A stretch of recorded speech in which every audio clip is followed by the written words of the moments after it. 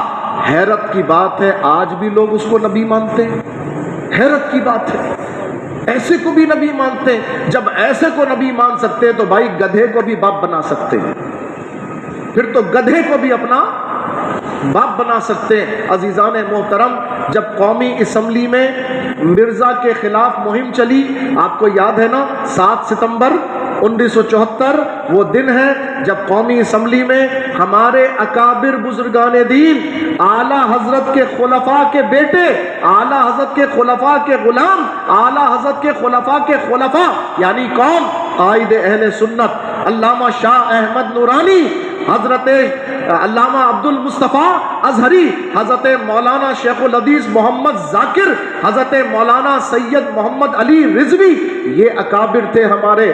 سبحان اللہ، انہوں نے قادیانیوں کو کافر قرار دلوانے کے لیے قومی اسمبلی میں قرارداد پیش کی۔ مولانا شاہ احمد نورانی صاحب نے 30 جون 1974 کو قرارداد پیش کی۔ 2 مہینہ 7 دن کے بعد الحمدللہ پاکستان کی قومی اسمبلی نے قادیانیوں کو غیر مسلم کافر قرار دے دیا۔ الحمدللہ، لگاؤ ذرا ایک بھرپور نعرہ، تاجدار ختم نبوت زندہ باد۔ اچھا جی، اب آپ نے یہ بات تو سنی ہے، لیکن آپ کو پتا ہے وہ 2 مہینہ 7 دن جو بحث ہوتی رہی وہ کیا ہوئی؟ مرزا کا اس دور کا نائب، مرزا تو مر چکا تھا لیکن اس کی جماعت کا جو سربراہ تھا مرزا ناصر، لندن سے بلوایا گیا اور کہا آؤ تاکہ تم یہ نہ کہنا بعد میں کہ تمہیں بولنے کا موقع نہیں دیا گیا، تمہاری بات نہیں سنی گئی، آؤ تم اپنی بات بھی کرو۔ وہ قومی اسمبلی میں آیا اور اپنی بات کرنے لگا۔ ایک سوال اس سے کیا گیا کہ جناب یہ بتائیے کہ آپ کے مذہب میں اور مسلمانوں کے مذہب میں کیا فرق ہے؟ اس نے کہا جناب یہ ہم پر ایک الزام ہے کہ ہمارا کوئی اور مذہب ہے اور اسلام کوئی اور مذہب ہے۔ نہیں جناب، اسلام اور مرزا کا مذہب ایک ہی ہے، ہم بھی عام مسلمانوں جیسی نماز پڑھتے ہیں، ہم بھی مسلمانوں جیسے شعائر اختیار کرتے ہیں، ہم بھی ویسے ہی ہیں۔ جب یہ بات کی تو جو مسلمانوں کی طرف سے وکالت کر رہے تھے اٹارنی جنرل یحییٰ بختیار صاحب، انہوں نے کہا جناب، ان کو فوراً سوال حضرت شیخ الحدیث علامہ عبد المصطفیٰ ازہری رحمۃ اللہ علیہ نے دیا، سوال دیا، کہا ذرا اس سے پوچھو۔ اس نے کہا نا کہ ہمارا اور مسلمانوں کا اسلام ایک جیسا ہے، تمام مسلمانوں کا اور قادیانیوں کا اسلام ایک جیسا ہے، کوئی فرق نہیں، وہ کہہ رہا ہے۔ تو آپ نے فرمایا ذرا اس سے پوچھو کہ فلاں کتاب میں، اب کتاب کا حوالہ انہی کی لکھی ہوئی، مرزا کی لکھی ہوئی کتاب، حوالہ اور کتاب میں سے اقتباس نکال کر دیا، ذرا یہ پڑھ کے پوچھو اس سے مرزا نے کیا لکھا۔ کیا لکھا تھا مرزا نے؟ مرزا نے لکھا یہ جتنے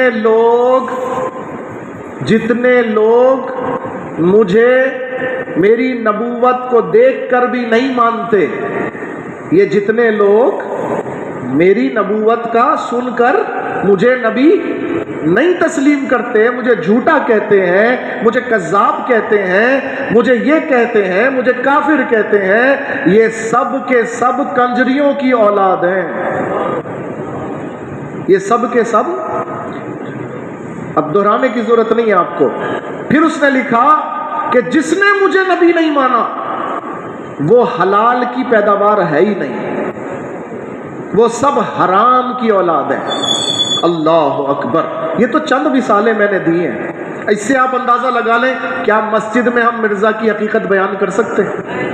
ہم مرزا کے لکھے ہوئے کو پڑھ سکتے ہیں؟ نہیں جناب، مسجد تو اللہ کا گھر ہے۔ وہ کمینہ کیسا لکھ گیا جب یہ بات لکھی، اور پھر تیسرا اس نے جو پڑھا اقتباس وہ یہ کہ یہ جو ہیں جو مجھے نبی نہیں مانتے، جتنی دنیا میں مسلمان کہلاتے اور مجھے اللہ کا نبی نہیں مانتے، ان سب کا مذہب اور ہے اور میرا مذہب اور ہے، ان کا خدا اور ہے، میرا خدا اور ہے، ان کا نبی اور ہے اور میں تو خود نبی بن کر آ گیا ہوں۔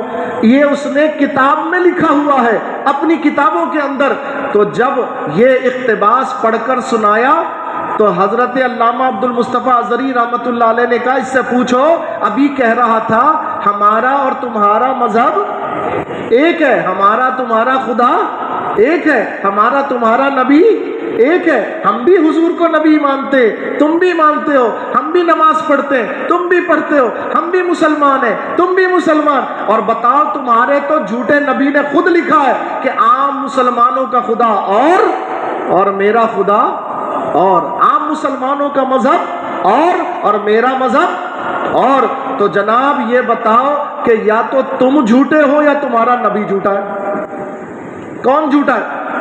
جب یہ ریکارڈڈ سوال موجود ہے، آج بھی موجود ہے الحمدللہ، قومی اسمبلی کی کاروائی پوری ریکارڈ ہوئی ہے، اس کاروائی میں یہ سوال موجود ہے، یہ سوال کیا تو مرزا ناصر کی بولتی بند ہو گئی، جواب ہی نہیں دے سکا، اس نے کہا یہ سوال پاس کر دیں، آپ کوئی دوسرا سوال کریں، میں اس کا جواب نہیں دینا چاہتا۔ اللہ اکبر، اب ساری کاروائی ہو گئی مرزائیوں کو کافر قرار دینے کی، پتہ نہیں ایک صاحب کو پتہ نہیں کیا کسی کیڑے نے کاٹ لیا، وہ کھڑے ہوئے، یہ جو دنیا میں آج کل ہوتا ہے نا کہ یار جو مسلمان کلمہ پڑھے بس مسلمان ہے، جو کلمہ پڑھے مسلمان ہے، ارے صرف کلمہ پڑھنا مسلمان ہونے کی علامت نہیں ہے، ہاں پہلی علامت ہے، پہلی شرط ہے، لیکن کلمے پر قائم رہنا اصل شرط ہے، کلمہ پڑھنا پہلی شرط ہے، کلمے پر قائم رہنا اصل شرط ہے، جو کلمہ پڑھ کر کلمے سے پھر جائے وہ مسلمان نہیں ہو سکتا، جو کلمہ پڑھ کر کلمے پہ قائم رہے وہ مسلمان رہتا ہے۔ عزیزان محترم، ایسے ہی ایک صاحب کھڑے ہوئے، ہمارے شیخ، ہمارے والد نسبتی، اس شہر کی عظیم ترین شخصیت حضور تاجدار اہل سنت علامہ سید شاہ تراب الحق قادری رحمۃ اللہ علیہ بڑی بات سناتے تھے، آپ ہی نے یہ بات ارشاد فرمائی، فرمایا ایک صاحب کھڑے ہو گئے ممبر قومی اسمبلی، اور بڑے پڑھے لکھے تھے، دنیا دار سیکولر ذہن کے، وہ کھڑے ہوئے کہنے لگے جناب جب یہ کہہ رہے ہیں کہ ہم آپ جیسے ہیں، جب یہ کہہ رہے ہیں کہ ہمارا خدا آپ کے خدا جیسا ہے، جب یہ کہہ رہے ہیں کہ ہمارا کلمہ آپ کا کلمہ ہے، جب یہ کہہ رہے ہیں کہ ہمارا مذہب بھی اسلام ہے، تو آپ کیوں ضد کر رہے ہیں کہ آپ کافر ہو، آپ کافر ہو؟ بھئی جب وہ کہہ رہے ہیں میں مسلمان ہوں، آپ کیوں ضد کر رہے ہو کہ وہ کافر ہے؟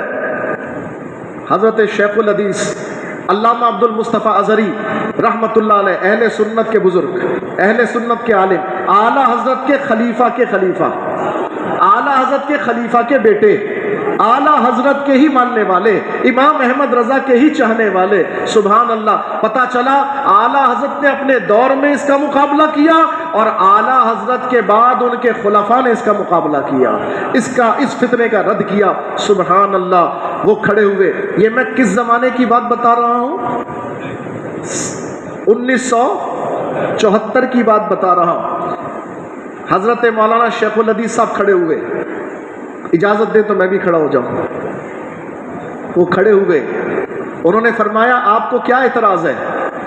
انہوں نے کہا، اس بندے نے، قومی اسمبلی کے ممبر نے کہا جناب میرا صرف اتنا کہنا ہے، جب یہ کہہ رہے ہیں کہ ہم مسلمان ہیں، ہمارا کلمہ تمہارے کلمہ جیسا، ہمارا مذہب تمہارے مذہب جیسا، ہماری نماز تمہاری نماز جیسی، تو آخر پھر ہم ان کو کافر کیوں قرار دے رہے ہیں؟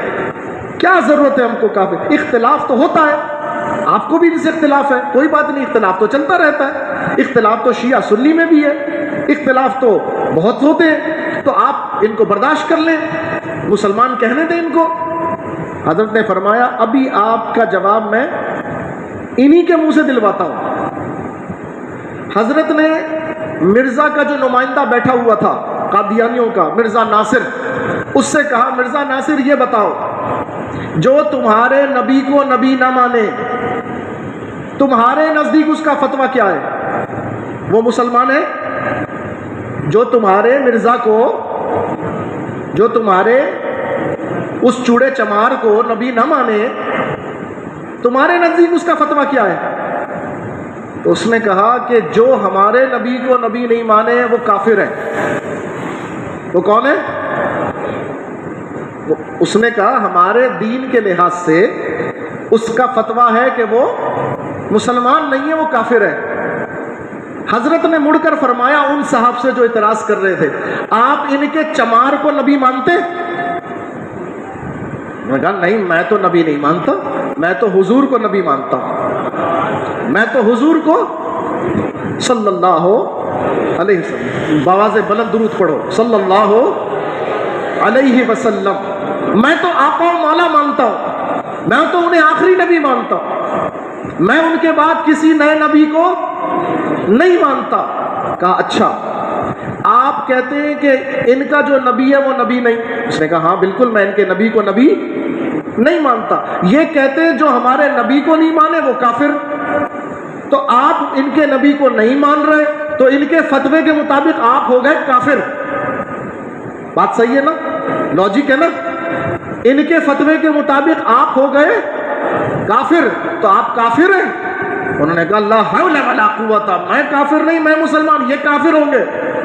آپ نے فرمایا دیکھو یہی تو ہم سمجھا رہے ہیں, یہی تو ہم تمہیں سمجھا رہے ہیں. ابھی تک سمجھ میں نہیں آئی تھی, جب اپنی ذات کو کہا گیا تو بات سمجھ میں آ گئی. جب تک سب کے لیے بات کر رہے تھے سمجھ میں نہیں آئی, لیکن جب اپنی ذات پر پڑی تو فوراً سمجھ میں. یہ افسوس ہے ہمارا کہ ہم دین کے معاملے میں جب تک ہمارا گھر محفوظ ہے, دوسرے کی آگ لگی ہے, ہمیں پرواہ نہیں. پڑوسی کا گھر جل جائے ہمیں پرواہ نہیں, ہمارا گھر بچا ہوا. نہ جناب, آج پڑوس کا گھر بچاؤ گے تو کل اپنا گھر بچے گا. آج محلے کو بچاؤ گے تو کل اپنا گھر محفوظ ہوگا. عزیزان گرامی, اس طرح سے قادیانیوں کو غیر مسلم قرار دیا گیا, مگر یہاں بھی فیض رضا جاری رہا. کس نے قرار دلوایا؟ امام اہل سنت کے خلفاء نے, امام اہل سنت کے خلفاء کے بیٹوں نے. کون؟ اعلیٰ حضرت کے خلیفہ صاحب بہار شریعت صدر الشریعہ مولانا امجد علی صاحب اعظمی رحمت اللہ علیہ, یہ اعلیٰ حضرت کے خلیفہ, اور ان کے بیٹے ہیں حضرت شیخ الحدیث علامہ عبد المصطفیٰ ازہری. اعلیٰ حضرت کے خلیفہ اور مبلغ اسلام حضرت مولانا شاہ عبد العلیم صدیقی, اعلیٰ حضرت کے خلیفہ. یہ وہ خلیفہ ہیں جنہوں نے سن 1900 کے اندر پوری دنیا میں اتنا سفر کیا کہ گویا پوری دنیا کے 2 چکر لگائے. اتنا سفر کیا, جب ہوائی جہاز نہیں تھا, پانی کا جہاز تھا, گھوڑے پہ سفر یا بڑا تکلیف دہ سفر. اور ماشاءاللہ امام اہل سنت کے صرف اس ایک غلام نے الحمدللہ 55,000 سے زیادہ کافروں کو مسلمان بنایا. 55,000 سے زیادہ. امام اہل سنت کا ایک غلام کا یہ عالم ہے. بتا امام اہل سنت کے سارے خلفاء کے کارنامے کیا ہوں گے, کیا شان ہوگی. سبحان اللہ. ان کے شہزادے مولانا شاہ عبد العلیم صدیقی رحمت اللہ علیہ کے صاحب زادے اور اہل سنت کے قائد اہل سنت حضرت علامہ مولانا مبلغ اسلام علامہ شاہ احمد نورانی صدیقی, وہ عظیم شخصیت ہیں. بتاؤ سلسلہ جڑتا ہے تو کہاں جا کے جڑتا ہے؟ بریلی سے جا کے جڑتا ہے. سبحان اللہ. تو گویا جس کا سلسلہ بریلی سے جڑا رہا, اللہ نے اسے دنیا کے ہر فتنے سے محفوظ فرما دیا. جو آج بھی بریلی سے اپنا دامن جوڑ لے گا, جو آج بھی اپنا تعلق بریلی سے جوڑ لے گا, انشاءاللہ امام احمد رضا نے پچھلی صدی میں بھی لوگوں کا ایمان بچایا. آج امام احمد رضا کی کتاب اور ان کا نام ہمارا ایمان بچا رہی ہے. اچھا جی, ابھی تک کہانی آپ نے سنی 74 تک کی, تاریخ ختم نہیں ہوئی, رکی نہیں. اب آپ کہیں گے 74 تک آ کر آپ بات سنا کر اگر چلا جاؤں گا تو آپ میں سے کسی کے دل میں شاید یہ خیال پیدا ہو اب کیا ہو رہا ہے, اب قادیانیوں کو کیسے روکا جا رہا ہے. وہ تو پتہ نہیں چلا نا, ابھی تک نہیں پتہ چلا نا. سنیے, الحمدللہ اسی بریلی کے تاجدار کے ماننے والے نہ ختم ہوئے, نہ مرے, نہ فنا ہوئے, آج بھی موجود ہیں. الحمدللہ. کیا آپ نے آج سے 6 سال پہلے فیض آباد میں ایک رضوی کو حضور کی ختم نبوت پہ پہرا دیتے ہوئے نہیں دیکھا؟ دیکھا کہ نہیں دیکھا؟ اگرچہ کہ اس کے پیر معذور تھے, وہ ویل چیئر پر بیٹھا ہوا تھا, لیکن سبحان اللہ اپنے ویل چیئر پر ہونے کے باوجود اپنے آقا کی ختم نبوت سے اتنا کمیٹڈ تھا، اتنا مخلص تھا، ایسا کام کیا کہ اللہ تبارک و تعالی نے اس کی معذوری کے یوں کہیے کہ ایک طرف اس کے برکت سے پوری قوم کو چلنا سکھا دیا۔ بتاؤ 6 سال پہلے جب حضور کی ختم نبوت کے قانون پہ ڈاکہ ڈالا تو کس نے بچایا؟ امام احمد رضا کے ماننے والوں نے بچایا، اعلیٰ حضرت کے ماننے والوں نے بچایا۔ اور وہ جو لیبل لگا کے بیٹھے ہوئے ہیں ختم نبوت کا تحفظ، مجلس ختم نبوت، آج ان کا مولوی منظور مینگل یوٹیوب پہ موجود ہے، اس کی تقریر، وہ خود کہتا ہے ہم تو صرف نام لکھ کر لیبل لگا کر جلسے کر کے چندے جمع کرتے رہے، اور جب وفا کرنے کی باری آئی تو احمد رضا کے ماننے والے وفادار نکلے۔ یہ تو اس نے کہا، رضوی بابا نے کام کر کے دکھایا۔ اچھا یہ بات بھی کتنے سال پرانی کر رہا ہوں؟ پھر آپ کے ذہن میں خیال آئے گا کہ آج کی بات کون سی ہے، آج کی بات کون سی ہے؟ تو آج کی بات بتا دیتا ہوں، لیکن اس سے پہلے میں آپ کو 5 دن پہلے لے کے چلتا ہوں۔ صدر میں پریڈی اسٹریٹ کے اوپر الیکٹرانکس مارکیٹ کے اندر قادیانیوں کی ایک کمین گاہ بنی ہوئی ہے، لیکن وہ کمین گاہ اگر اس پہ لکھا ہوتا قادیانی مرکز تو سارے مسلمان اس کو پڑھ کر اس پر تھوکنا بھی پسند نہیں کرتے۔ ایسے ہی ہے نا، کوئی اس کے اندر جا کے نماز پڑھنا پسند کرے؟ لیکن ان کمینوں نے دھوکہ اور فراڈ یہ کیا کہ انہوں نے اپنی عبادت گاہوں کو مسلمانوں کی مسجدوں جیسا بنا دیا۔ مسجدوں پہ کیا ہوتے ہیں؟ مینار۔ انہوں نے اپنی اس عمارت پر کیا لگائے؟ مینار۔ مسجدوں پہ ہوتے ہیں گنبد، انہوں نے گنبد نما چیزیں بنائی۔ مسجدوں میں ہوتی ہے محراب، انہوں نے بھی کیا بنائی؟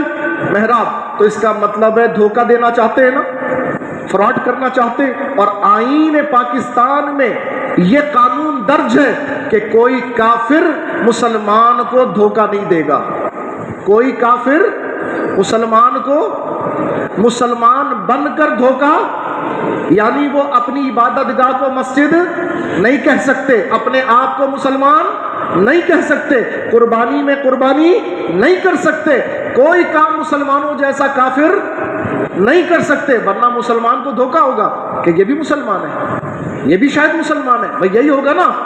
اس بات کو روکنے کے لیے قانون کے اندر، آئین کے اندر ہمارے بزرگوں نے امینڈمنٹ کروائی اور قانون داخل کروا دیا۔ آج الحمدللہ 5 دن پہلے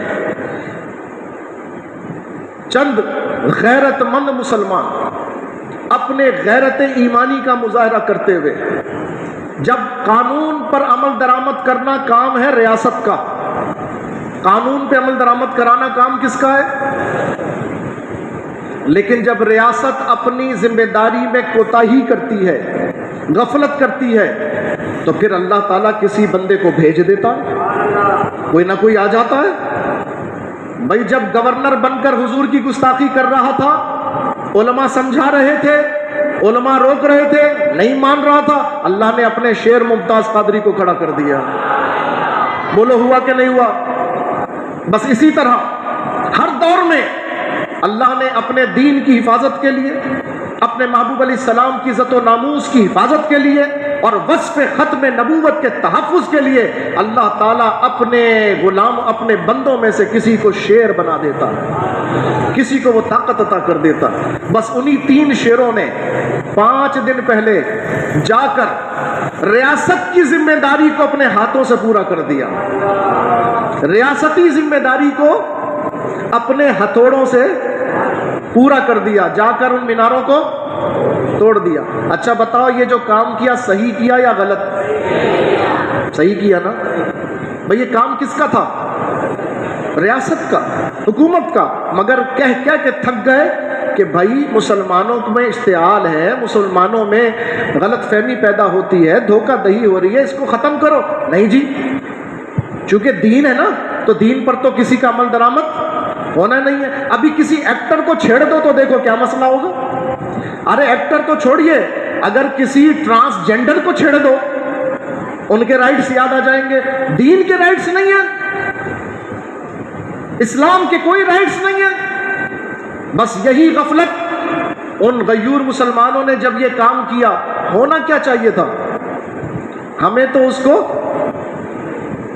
استقبال کرنا چاہیے تھا, ہمیں ویلکم کرنا چاہیے تھا, ہمیں ان کے پھولوں کے ہار پہنانا چاہیے تھا. مگر افسوس, خرد کا نام جنو رکھ دیا, جنو کا خرد. یہاں جو نیکی کرے, پہلے کہتے تھے پڑھو گے لکھو گے بنو گے نواب, کھیلو گے کودو گے ہوگے خراب, اور اب پڑھو گے لکھو گے ہوگے خراب, اور کھیلو گے کودو گے بنو گے. سارے کرکٹر دیکھو نواب ہیں کہ نہیں, سارے فٹ بالر نواب ہیں کہ نہیں, سارے کھلاڑی, اور جتنے عالم بیچارے کی 15,000 تنخواہ, 20,000 تنخواہ. کوئی خودکشی کرے, کوئی بھیک مانگے, کوئی دوسروں کے سامنے ہاتھ پھیلائے. بتاؤ زمانہ بدل گیا کہ نہیں بدل گیا؟ ہونا کیا چاہیے تھا؟ عالم دین کو نواب بنایا جاتا.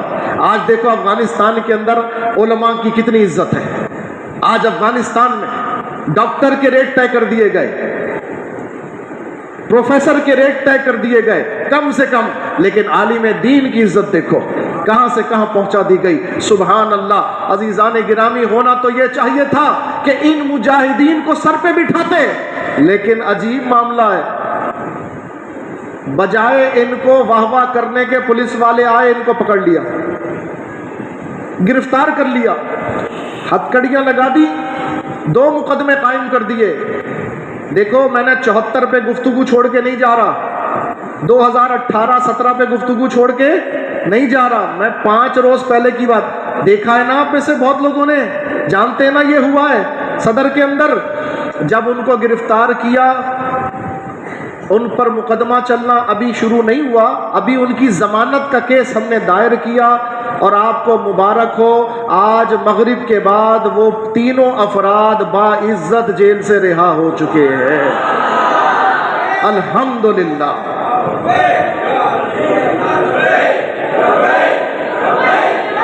اچھا جی, میری بات ختم ہوئی. اس کا مطلب یہ ہے کہ ختم نبوت کے تحفظ کی ذمہ داری کا سفر ختم نہیں ہوا, یہ جاری و ساری ہے. تو جس طرح ان مجاہدین نے اپنا حصہ ملایا, اس کا مطلب ہے پوری قوم پر یہ فرض عائد ہوتا ہے. ہم نے قادیانیوں کا بند ان کو روکنے کے لیے بند باندھنا ہے. ہم نے اپنے بچوں کو بچانا ہے, ہم نے اپنے بھائی کو بچانا ہے, ہم نے اپنے چچا کو بچانا ہے, ہم نے اپنے باپ دادا کو بچانا ہے. بولیے بچانا ہے کہ نہیں بچانا؟ تو ہم نے امام احمد رضا سے اپنا تعلق جوڑنا ہے. جس کا تعلق امام احمد رضا سے جڑے گا وہی قادیانیت سے بچے گا. جس کا تعلق امام احمد رضا سے جڑے گا وہی خارجیت سے بچے گا. جس کا تعلق امام احمد رضا سے جڑے گا وہی سیدنا امیر معاویہ کی گستاخی سے بچے گا. اگر تمہیں بچنا ہے, اپنا عقیدہ بچانا ہے, تو آؤ بریلی کے تاجدار سے اپنا تعلق جوڑ لو, آؤ امام احمد رضا سے اپنا تعلق جوڑ لو. آؤ, یہی تمہیں پیغام دینے کے لیے میں آیا ہوں. پلٹ کر پیچھے دیکھیں, پھر سے تجدید وفا کر دیں. جہاں میں عام پیغام شہ احمد رضا کر دیں, پلٹ کر پیچھے دیکھیں, پھر سے تجدید وفا کر دیں. وہ تجدید وفا کیا ہے؟ وہ پیغام احمد رضا کیا تھا؟ سنو سنو, وہ فرماتے ہیں پیغام احمد رضا یہ ہے کہ انہیں جانا, انہیں جانا, کنہیں جانا, کنہیں جانا, وہ بھائی مدینے والے کو جانا, ان کا کلمہ پڑھا, ان کا نعرہ لگایا, تو بس اب جب بھی مشکل آئے دیکھنا گنبد خضرا کی طرف ہے. ہمارا قبلہ و کعبہ, ہمارا رہبر و رہنما, ہمارا ملجا و ماوا, نہ لندن نہ یورپ, ہمارا سب کچھ گنبد خضرا کا مکی ہے. صلی اللہ علیہ وسلم. اللہ تعالیٰ مجھے بھی ختم نبوت کی خدمت کی توفیق عطا فرمائے. اللہ آپ کو بھی خدمت کی توفیق عطا فرمائے. بولو مجاہدوں, اپنے محبوب کی ختم نبوت کے تحفظ کے لیے انشاءاللہ کردار ادا کریں گے انشاءاللہ تعالی. اپنے پڑوس کو بھی ان سے پاک کریں گے, اپنے محلوں کو بھی پاک کریں گے انشاءاللہ, اپنے گھروں کو بھی پاک کریں گے انشاءاللہ, اپنے دفتروں کو بھی پاک کریں گے انشاءاللہ، اور اس پاک سرزمین کو ان ناپاک کمینوں سے پاک کریں گے انشاءاللہ تعالی۔ وآخر دعوانا ان الحمدللہ رب العالمین۔